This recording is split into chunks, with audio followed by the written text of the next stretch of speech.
Rejection.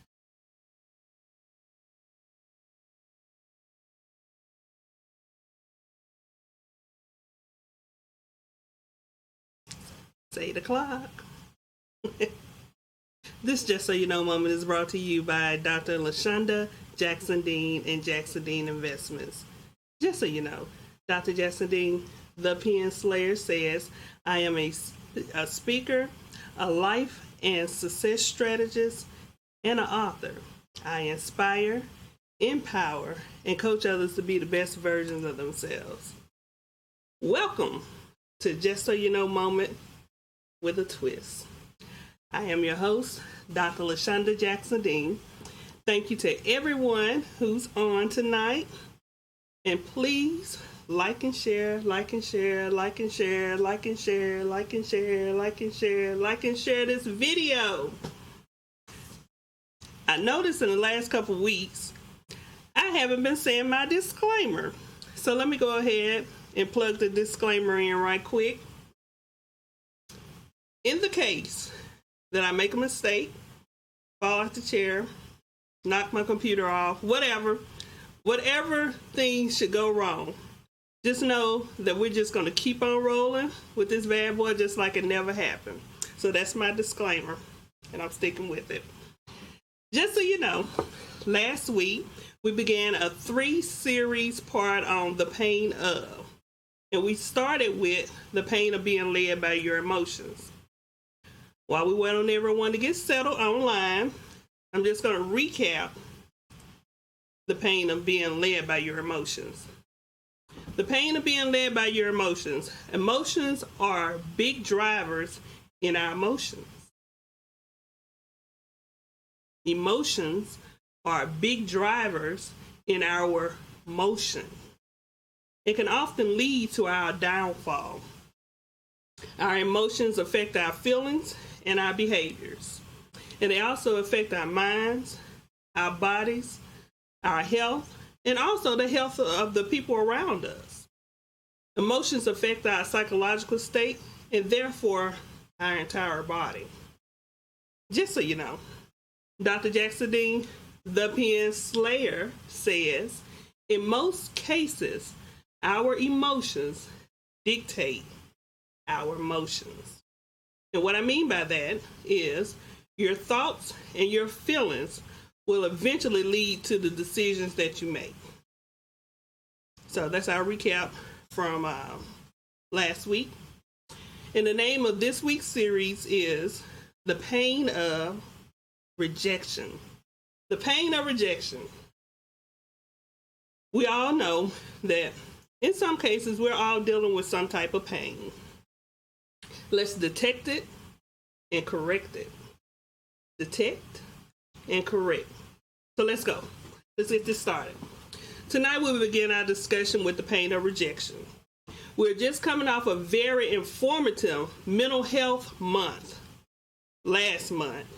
But in my opinion, mental health is just as important every day as it is in the month of May. Rejection and disappointment are phases we encounter, and that we should not allow to permeate in our lives. We should not focus on them, hold on to them, or inflict how they make us feel onto someone else. I know we all been guilty of that. We feel bad, so we want to make sure everybody around us feel bad too. We shouldn't do that. And we shouldn't inflict our disappointment and rejection, the way we feel about that, on someone else as well. Rejection causes emotions that lead to a dip in our feelings because we're not chosen for a particular thing or a person. When dealing with all of the ramifications of rejection, I think the moving on after the grieving stage is probably the hardest. So let's break that up in stages. We're going to break that up in the stages from grieving. First, you desire something or someone for some reason. 2, you pursue whatever it is or whomever it is. Number 3, you discover you are not the fit for it or for that person, or that person does not feel the same way about you that you feel about them. Number 4, you are taken aback. You're taken aback from the news. Number 5, you settle into disappointment. Number 6, in most cases, your confidence is shaken. And number 7, you become apprehensive to showing how you feel about things and people because you don't want to relive the pain of rejection again. Hello, Miss Hogan. Hello, Geraldine, my cousin. Hey, Eric, how are you? Thank y'all all for joining tonight. Let's see who else is on here. Hello, Michael. Thank you. Hello, Miss Florine. How's my mother? Oh, my dad's watching too. Hey, Daddy. Hey, my sissy Annie K. Hello. Oh, we got a lot of people here. Shakita, Michael, TK, got Alexander, Pat. Thank you all for joining. These stages sometimes lead to security issues. And I'm going back from those processes that I was mentioning. There's a scale for inner thoughts. On the left side, just think of it as like your ruler. You know, you have the 0, then you have all the positives go this way, then you have all the negatives go that way. So just picture a ruler in your mind. On the left side, we have security issues. In the middle is always neutral. And the far right, hey Lynn, on the far right is narcissism. Anybody suffer from narcissism here? We find ourselves fluctuating between being neutral, where we are secure in ourselves, to moving to the left and saying no one likes me, to moving to the right where everyone has to love me. Because you're such a good person, like me. Now, I know there is someone out there saying, I don't care if no one likes me. I don't care what they think about me. I don't care. Trust me, on some level you do care. We all care.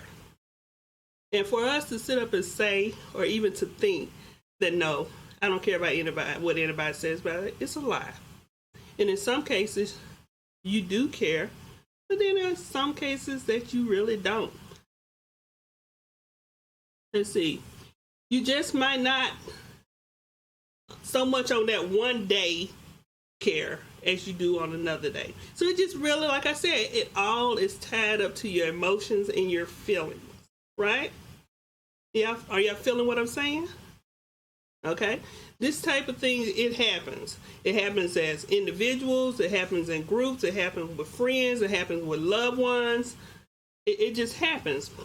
I've had clients that have found themselves looking for like-minded groups to pair up with, just for the sake of expanding on the same mentality, building a coalition when they could all work and build together, or even when it appears that they're all heading in the same direction.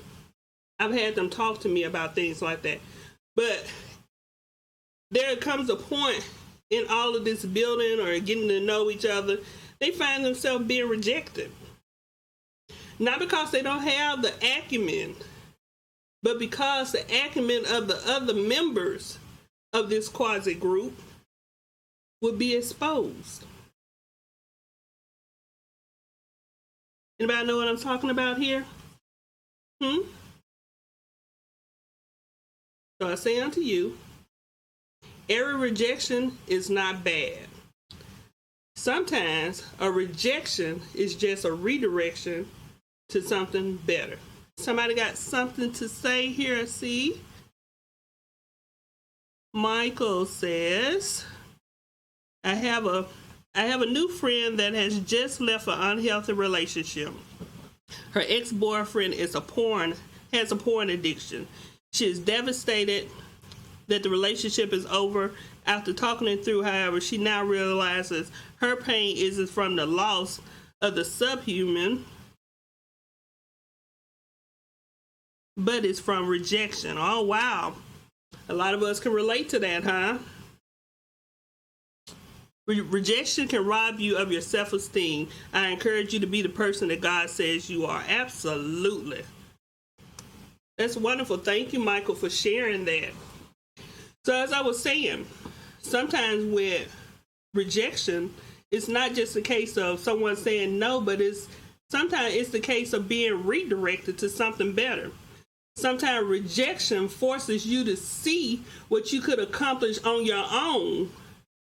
In some cases, that you could do better by yourself. You're not always invited because others are so insecure. They feel they are in fear that the spotlight will turn off of them and onto you. You can't let that bother you. The people who you are supposed to be with will come. You don't have to worry about it, and you don't have to chase nobody down. Just keep working on you. That's why I always tell people, work on you, work on yourself, get yourself together. Personally, I've always been alone, but not a loner. The older I got, I found myself being placed in positions where I was left to be alone. I have family, I have had family, I have friends, I have had friends, I have loves, and I have had loves. But in the end, I really only had me.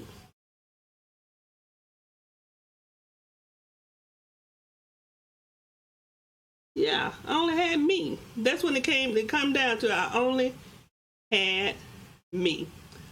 But don't be fooled, because there is a difference between being alone and being by yourself.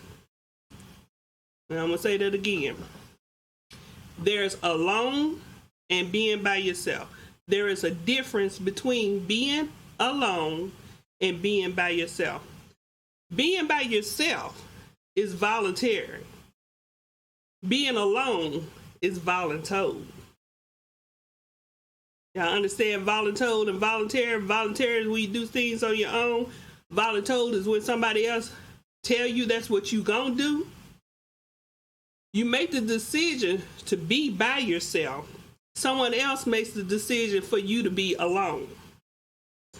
Being by yourself has more benefits than most people realize. Being by yourself allows you time to clear your head and gain peace.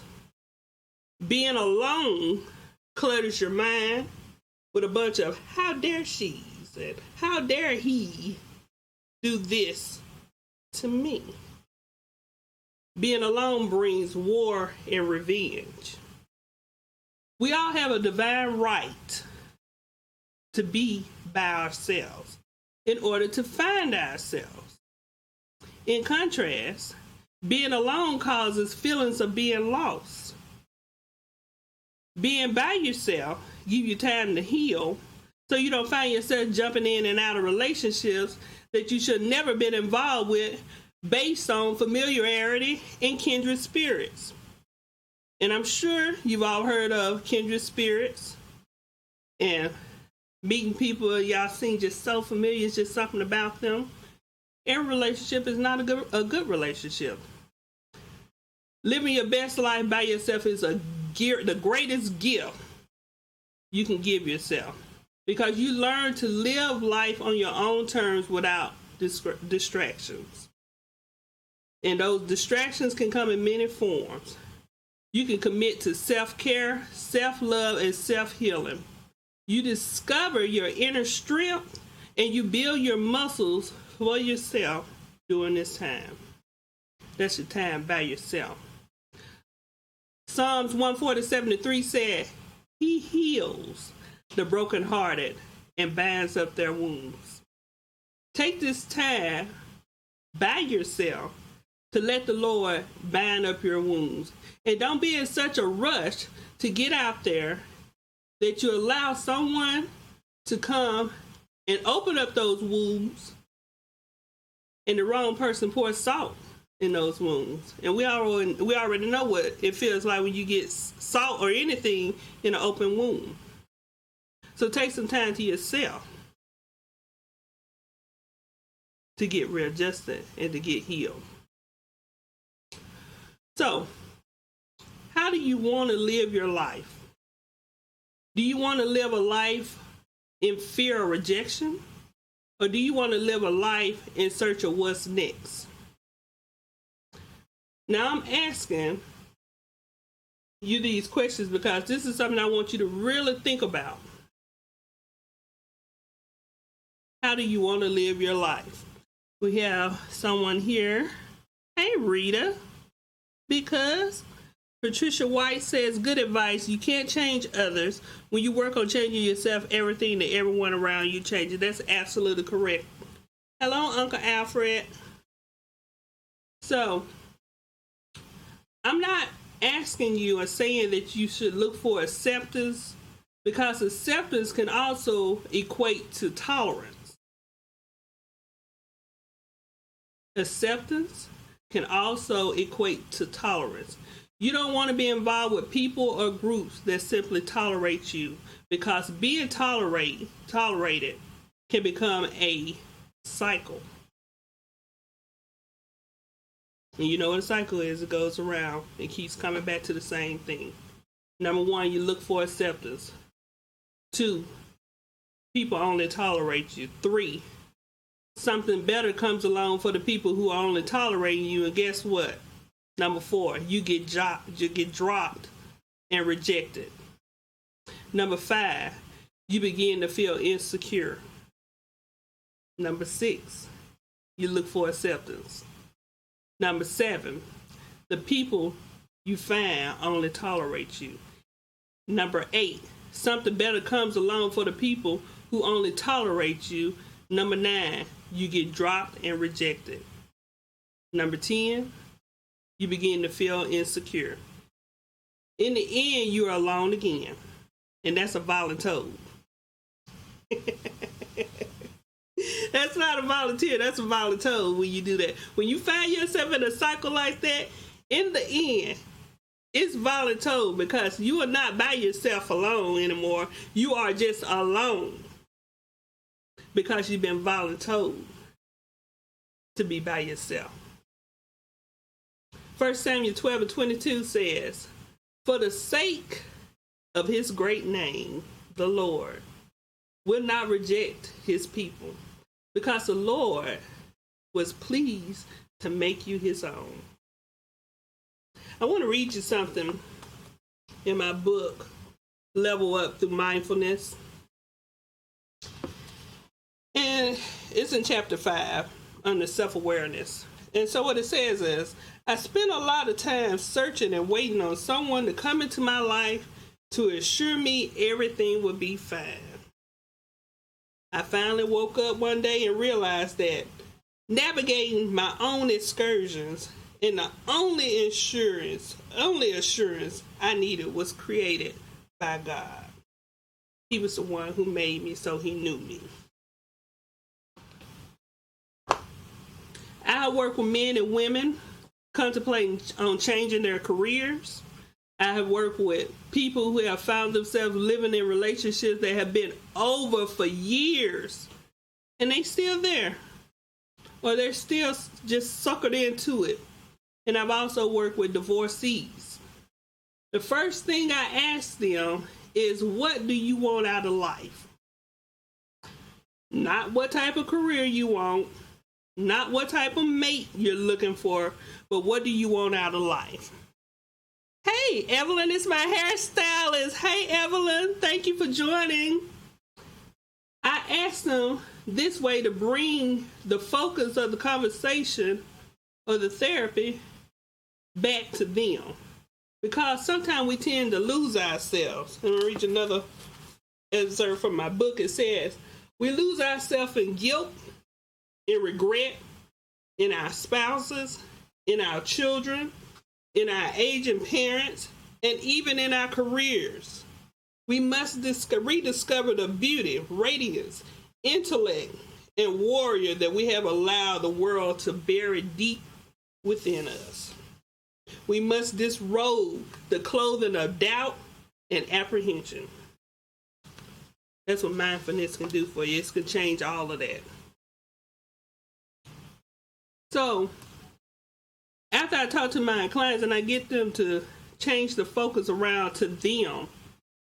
In most cases, these people have just completed a chapter in their lives where they begin with themselves, met up with something or somebody in their lifetime to only end up with themselves. So it's that full circle again, that voluntold that I was telling you about. Acceptance into tolerance, into when something good, something new comes around, you're dropped. Then you go into depression and disappointment. And then you feel insecure. And then you start the cycle all over again. Hey, Marcus. So instead of focusing on what was, why it happened, and how to get it back, I turn the focus on them making themselves whole. Because that's what you want. You want to be a whole person. Instead of dwelling on the loss you just suffered, focus on what you can gain. Right? Instead of focusing on the loss, focus on what can be gained. What did you learn from this situation? What did you learn from this person who left you? What did you learn from this thing that you wanted so bad that you can just taste it, but yet and still you wasn't a good fit? What did you learn from it? What did you gain from that experience? Let me tell you a secret. All losses are not a loss. All losses are not a loss. Sometimes it's God's way of moving hindrance from your life. Sometimes it's a new opportunity for you to get yourself together. Sometimes it's a chance for you to finally realize that you were going through all the time. And at the time when you was going through, you didn't even realize you was going through until you was finally out of it. When you finally lose it, then you can reflect back on the things that you were going through. Hey, because Rita, that's right, it's true. Sometimes you go through things. That's right, TK. You go through through things and you just going and going. You just pretty much existing. You don't know what's going on. You just trying to get through it. But then when you finally lose it and get away from it, then you start to reflect and you're like, you know what? What was that? I must have been out of my mind to be going through all of this and putting up with this. This don't even seem like me to be putting up with all of this stuff. This is when you realize it after it's gone. So sometimes you lose things so that you can snap back to yourself and realize what you've been doing, what you've been going through, and why you was going through it. I would rather look at this as a new opportunity for improvement, because life is so unbearably short. It's so short. If you've been given another chance to make things right in your life, don't waste another 20, 10, 5, or even a year, not even 1 year, on a loss. Deuteronomy 4:31 says, "For the Lord your God is merciful." He's a merciful God. He will not abandon or destroy you or forget the covenant with your ancestors, which he confirmed to them in oath. Y'all know what a covenant is, right? And you know what an oath is, right? This is God talking to you. The biggest waste of life is life wasted. Let me say that again. The biggest waste of life is life wasted. Time waits for no one. While you sitting around crying and worrying about something that you didn't get, or someone who has left you, they're somewhere else building a life of their own, and in most cases with somebody else.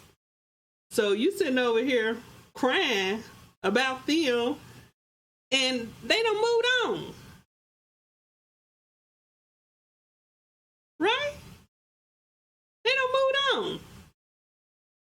While you waiting around and sad over losing a chance or an opportunity, you're not noticing the new opportunities that's right in front of you. Because you're so worried about this opportunity that you thought you really wanted, that you thought you just had, and you just thought that it was just the right fit for you. You just thought you just had to have it. But it didn't materialize for you. And so now you're all sad and worried about something that you wasn't a fit for anyway.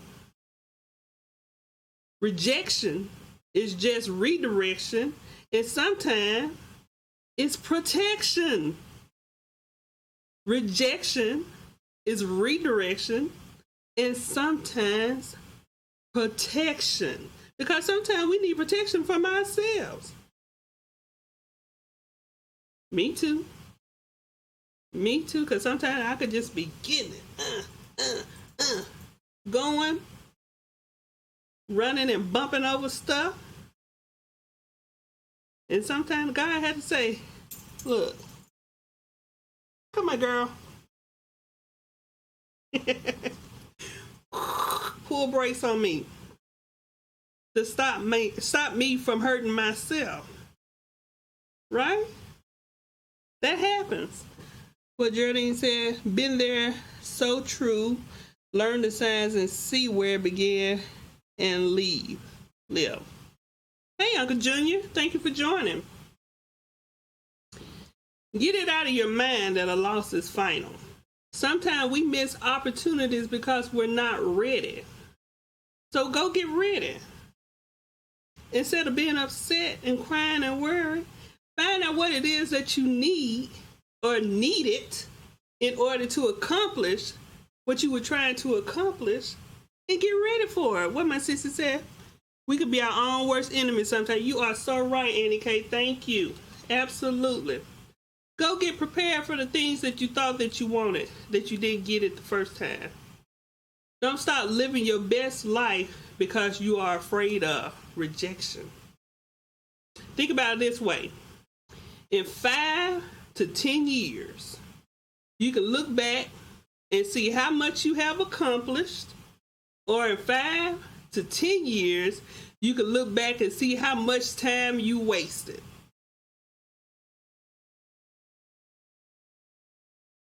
Look back and see how much you accomplished, or look back and see how much time you wasted. Which one you want?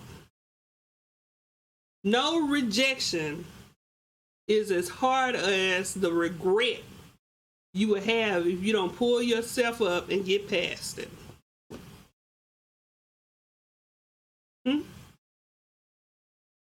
I'd rather have the rejection now than the regret later, if you didn't understand what I'm saying. So just so you know, take the rejection, take the loss, so you don't have to suffer with the regret. If you do the right thing while you're taking the loss and the rejection, if you get yourself together, if you work on yourself, if you go and find out what exactly it is that you need in order to make that thing fruitful, bring it into fruition for yourself, take the loss. Miss Pat says, Miss Rita says she love it. Thank you. Uncle Junior said knowledge. That's what it is, Uncle. Miss Patricia White says, we allow others to affect our self-esteem. We come to a realization that God created a masterpiece when he created us, and that each of us have unique traits and talents of self-doubt. Hey, Shannon, thank you for joining. Talents, all the self-doubt would disappear. We all have valley experiences, and those and sometimes we're experiencing growth. There could not be success without failure. That is absolutely correct. So, when you stay in a rejection zone, you're only cheating yourself. In a rejection zone, you are not growing. And remember in some of my previous episodes, I said if you're not growing, you're what? You're dying. Nobody wants to die. Everybody wants to live. So you have to figure out a way to grow. You're not meeting new people with fresh ideas. You're foregoing new opportunities. You are basically stuck in the mud, and it's turning quickly into quicksand. It's drawing you on in. Drawing you on in. So pull your head out the sand and get yourself together. Learn to take the rejection, the loss, for what it is. It's a learning lesson. Psalms 46:10 says, He says, be still and know that I am God. This is God's assurance that you are covered. If you have a loss, if you get rejected, don't worry about it. Just chalk it up to the game. And as my mother would say, next. She tickles me when she says that. So let's go into our emails for tonight. Where are we? Oh, we 2 minutes over, y'all. This is good, though. Dear Dr. Jackson Dean, just so you know, I am in love with a man that was my high school sweetheart. We lost contact with each other for 15 years because he went to the military and I went my own way. Well, ta-da! As fate would have it, we met back up. And we are now a couple and we live together. I have 2 sons, ages 7 and 13. He doesn't have any children. The problem is he has PTSD from the military. Some days he's good, but other days he's screaming through the night. The next day he doesn't remember it. Other days he is mean and has hit me several times. I try to be understanding because I know what he's gone through. I took him to the doctor. He was given medication, but he refuses to take the medication. And he refuses to go to therapy.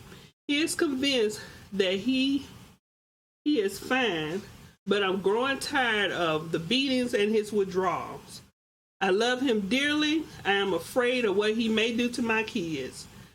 I wish he would get some help. What should I do? I really would like to sit down and talk to you, and maybe you can talk to him. In the meantime, what should I do? Tamara S. from Richmond, Virginia. Well, Tamara, first of all, thank you for writing in. We appreciate you writing in for Just So You Know with a twist. But in any situation where you are being mishandled, you're receiving maltreatment, someone is hurting you physically and even mentally, because I'm a strong believer in mental maltreatment as well. It's just as bad as physical maltreatment. And so if this is what's going on with you, I suggest you leave. Now, I'm not sure if you're living with him or he's living with you, but whatever the case is, I think you need to find your own place or get him out of your place. And if you just dying off to be with this man and y'all love each other, whatever like that, in your own place and him in his own place, assist him by calling somebody to help him. But you need to know he is only going to get better if he wants to get better. So you're telling me that he doesn't want to take his medication, he doesn't want to go to therapy because he doesn't have an issue, but you telling him what he's doing, and he knows what he's doing to you. So if he doesn't want that help, you need to explain to him. If he doesn't take the initiative to get this help and get better, then evidently he does not value you or your relationship. That's the way I feel about it. So in conclusion of this segment of the pain of rejection, I thank you all for joining and participating in my talk show tonight. I invite you all to join me every Wednesday night at 8 p.m. on Facebook Live for new topics. Please feel free to chime in and be interactive. For more information on Dr. LaShonda Jackson Dean and the books I offer, visit me online at www.drlashondajacksondean. See you next week for Just So You Know Moments with a Twist. Bye.